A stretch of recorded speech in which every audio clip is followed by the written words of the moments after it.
Okay, class. Let's proceed now to the next topic here in dynamics, which will be called the tangential and normal.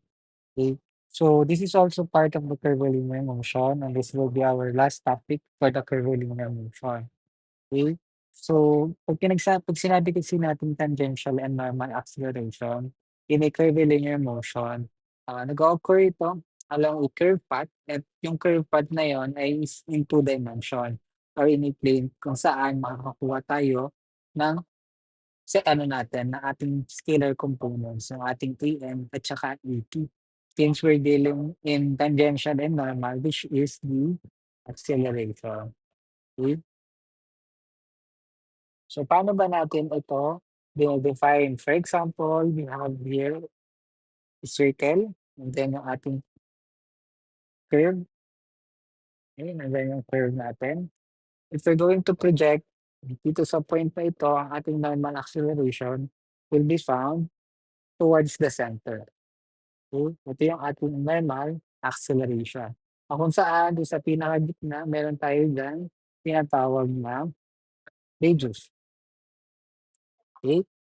And kung meron tayong normal acceleration, this is scalar component, yung perpendicular force niya or perpendicular acceleration niya, which is 90 degrees from the normal acceleration, will be your tangential acceleration. At yung kanilang magiging magnitude is tatawagin natin ngayon na yung acceleration A natin.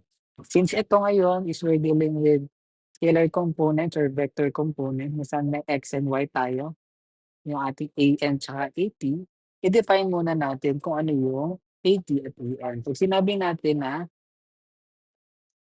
AT, this is also known as the tangential acceleration.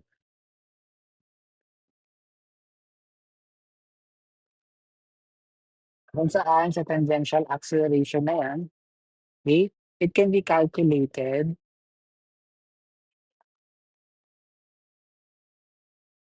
using the uniform acceleration formulas.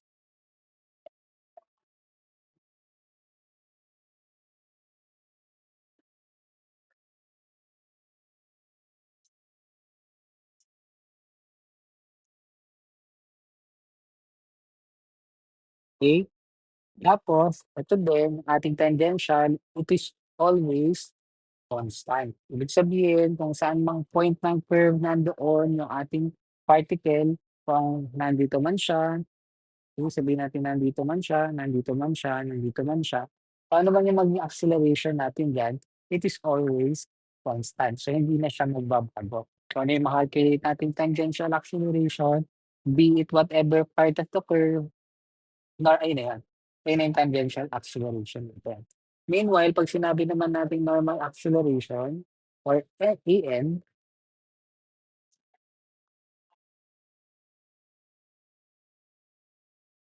okay, ito naman, it can be calculated,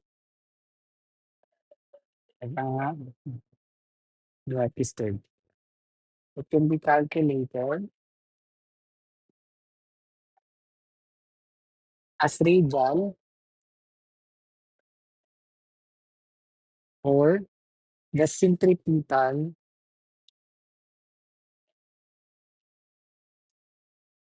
acceleration. Okay, 'pag sinabi nating radial or centripetal acceleration, ang gagamitin nating formula, ang magro-rule ng formula dito is yung tinatawag natin na AN is equal to the V squared over R. Okay? Kung saan yung ating V is the velocity, the R is the radius of the curve.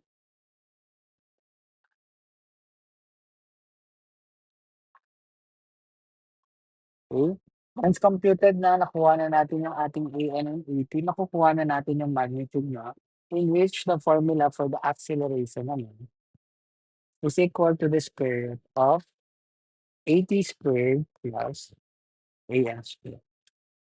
Okay?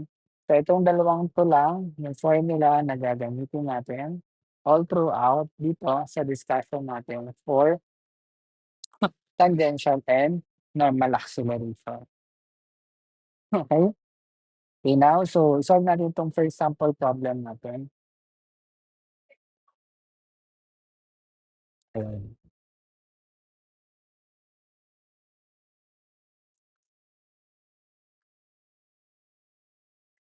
Sabi dito, the racing car the racing car shown in the figure is traveling at 90 kilometers per hour as it enters the circular curve at E. The driver increases the speed at a uniform rate emerging from the curve at C at 144 kilometers per hour. Okay, ang sabi, at point A daw, uh, when it enters the when it enters the semicircular curve, meron daw siyang 90 kilometers per hour na velocity. And then kapag punta niya daw kay point C, meron na siyang 144 kilometers per hour. Okay? Napahanap dito sa problem, the tangential acceleration when the car is at B. So, isolve natin yung ating number 1. Tangential acceleration natin when car is at B. Okay? First step na gagawin natin dito is to convert yung ating velocity into meter per second. Okay? Gawin natin kasi ito nasa meter eh. So, gawin na rin natin na meter per second yung ating velocity. Okay? Velocity natin at A, that is equal to 90 kilometers per hour. So, pag kinonvert natin yan, that is 1 hour over 2,600 seconds multiplied by 1,000 meter over 1 kilometer.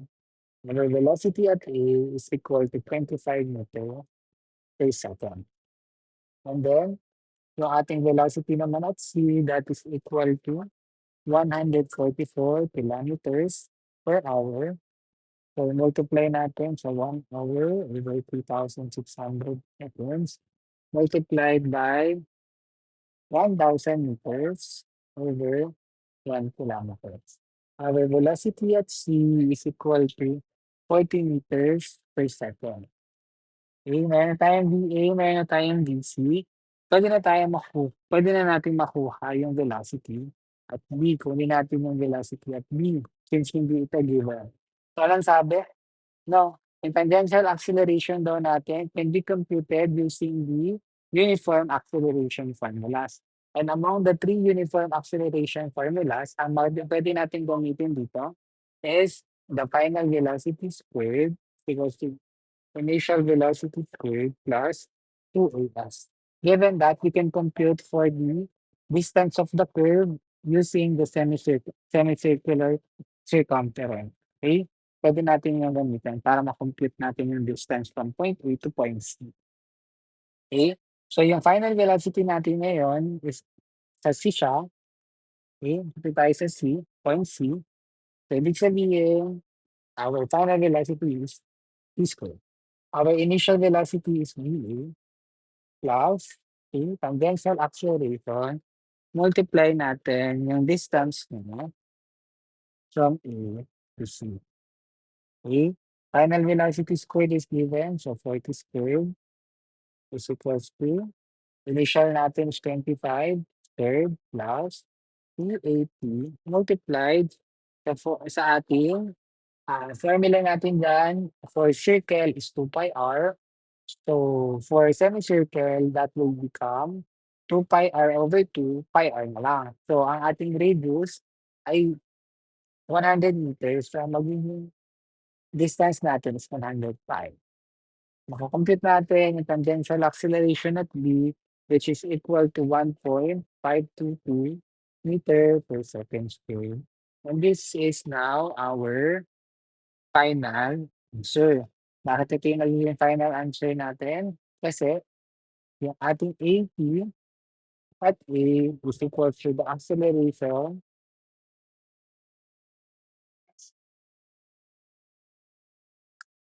sa PDB. Acceleration, tangential acceleration at B, and that is also equal to the acceleration, tangential acceleration at C, kasi nga, this is constant. Okay? Now, let's solve for number 2, determine the normal acceleration when the car is at B. So the formula for the normal acceleration is am is equals to v squared over r. Ngayon, kailangan nating ma-solve yung velocity natin at b. Kasi yun yung hinahanap natin eh. Okay? So, the number 2, gawin natin ngayon, gamitin ulit natin yung formula which is final velocity squared is equals to initial velocity squared plus 2a s. But this time, yung final natin is yung ating b. Initial natin is yung sa a. Norm tangential acceleration natin, and then yung distance natin from A to B. Okay? So, final velocity natin, VB natin, yun yung hinahanap. That is equal to initial natin, 25 squared plus 2 times yung tangential acceleration natin since constant nga yan, 523 multiplied by yung distance natin to A to B. So, this time, kapag titingnan naman tayo dito, yung ating magiging from A to B is magiging quarter na siya. Quarter circle na siya. So, yung 105, divide lang natin sa 2, magiging 55. So, this will become 55. Okay, final yung velocity natin at B will be equal to 33.355 meter per second. We can now solve for the normal acceleration, 33.355 squared over natin sa radius na 100. Ang ating normal acceleration is 11.26 meter per second squared. And this is now your final answer. Now, for number 3, ang pinapahanap sa number 3 ngayon is yung magnitude natin. So, magnitude A is equal to the square root of 80 squared plus n squared lang yan. Okay? So, solve natin yung ating acceleration, substitute natin yung mga values natin. Okay? Sabi at B daw yung ating magnitude at B. Kaya tayong tangential na constant 1.522 squared plus yung ating normal acceleration na 11.126. 126 pala to, sorry. 126 squared. So, ang ating magnitude at P is equal to 11.234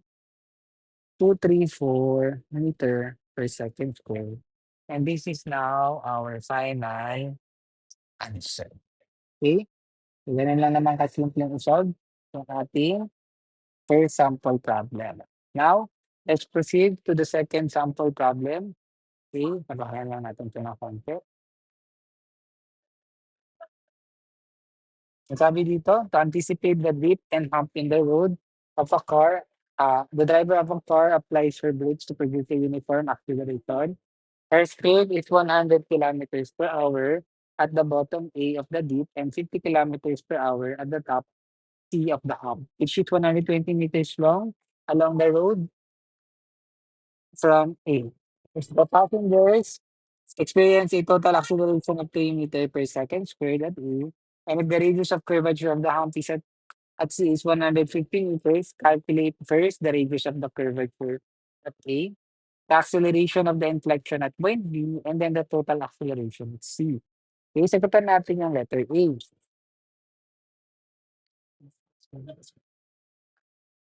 Okay, sagutan natin yung letter A. Ang sabi sa letter A, the radius of the curve at A. So, ano daw yung magiging radius natin? Kung ito yung curve natin, ano daw yung magiging radius nila? Yan. Ano daw yung radius natin? Yan. Okay? So, ano ba yung mga given sa problem? Ang given sa ating problem, meron tayong speed at the bottom of the A. So, at A, velocity natin at A is equal to 100 kilometers per hour. Velocity natin, meron pa ba? At the top of the C, so dito naman sa top ng C, meron tayong 50 kilometers per hour. Okay? So, same procedure with our first sample problem. I-convert lang natin siya. So, that is uh, 1 hour is 3,600 seconds. multiplied by 1,000 meters sa 1 kilometers. Okay?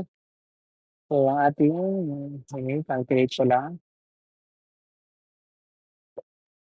100 times 1,000 over 2,600. So, this is 27.77.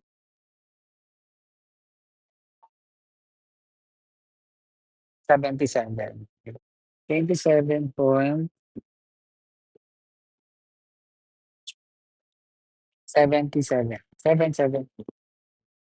78.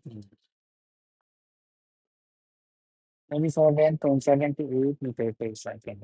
Okay, so sa ating pangalawa, conversion natin. So 60 is 13.1 hour, 3,600 seconds times 1,000 meter, 1 kilometer. So that is equal to 13.89 meter per second. Okay, na-convert na natin siya. Pwede na, kuhanin na natin ngayon. Sabi din dito, the passenger has a total acceleration of 3 meter per seconds at A. So at A daw, meron tayong acceleration, total acceleration, which is equal to 3 meter per second squared. Okay? Dito ngayon, okay? So meron tayo dito, pwede natin i-solve muna natin yung ating tangential acceleration. So, pag sinolve natin yung tangential acceleration natin, given that the distance from point A to point C is 120 meters. So, pwede natin gamitin yung formula na final velocity squared equals initial velocity squared plus 2AS. Okay? Final natin is VC. Initial natin is A plus 2 times the tangential acceleration multiplied by the distance, which is 120 meters.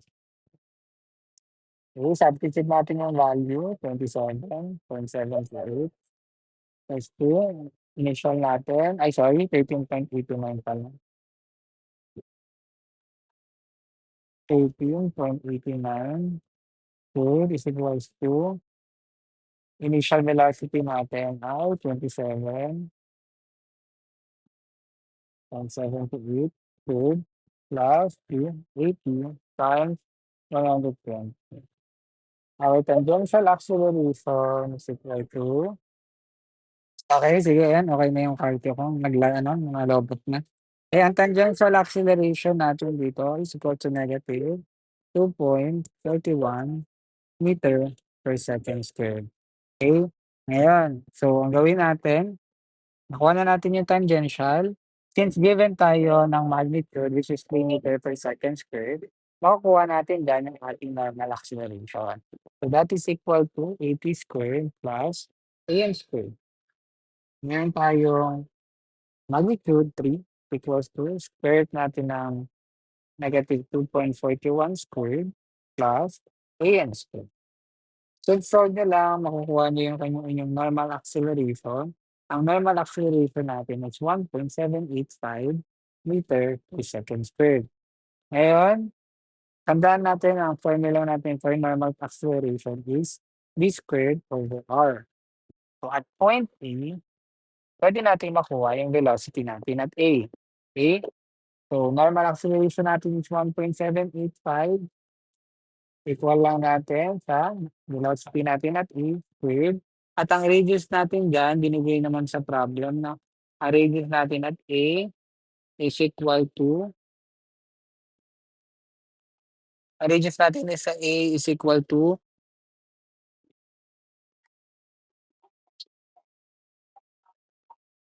482 meters. So yun yung kukuhanin natin pala dito. Nalimutan ko, radius nga pala yung hinahanap natin. Over R. Okay? Velocity natin sa A, meron tayong given. Ang velocity natin sa A, nalito na ako, sorry. Ang velocity natin sa A pala yung given. So, 1.785 is equal to, ang velocity natin sa A is equal to 27.78 over R. So, yung radius natin at point A, the radius at point A is equal to 482 meters. And this is now our final answer. Okay? Now for number two, letter B pala, the acceleration at the inflection at point B. So ito medyo tricky lang 'tong question na 'to, pero, ito ano na talaga 'to, tawag dito, wala na kayong babaguhin sa B. Kumbaga na-solve na natin 'yan, okey? So, since the radius of the curvature is infinite, the inflection at point, so ang En natin dito is equal to 0. Therefore, ang ating acceleration diyan is equal to the tangential acceleration, which is equal then to -2.41 meter per second squared. So, ayan na yung ating final answer. Okay. For the last question, for letter C, Norma, the total acceleration at C, total acceleration sa C. So, para makuha natin yung acceleration sa C, so makikita natin, kunin muna natin yung normal acceleration. So, ang radius daw sa point C is 150 meters. So, kita naman natin dito, 150 meters siya. So, makukuha natin unang-una yung normal acceleration. Okay? So, equals lang yan sa velocity natin sa C is 13.89 over ang radius natin na 150. So that is also equal to 1.286 meter per second squared. Okay? Ngayon, pwede na nating makuha yung magnitude, no? Which is square root ng 80 squared plus an squared. Dun ka muna. Mamaya. Mamaya bunso. Okay? Acceleration natin is equal to, ang tangential natin, hindi yan nagbabago. So, -2.41 squared plus ating normal acceleration to 1.286 squared. So, yung ating acceleration or yung magnitude of acceleration is 2.73 meter per second squared. And this is now our final answer.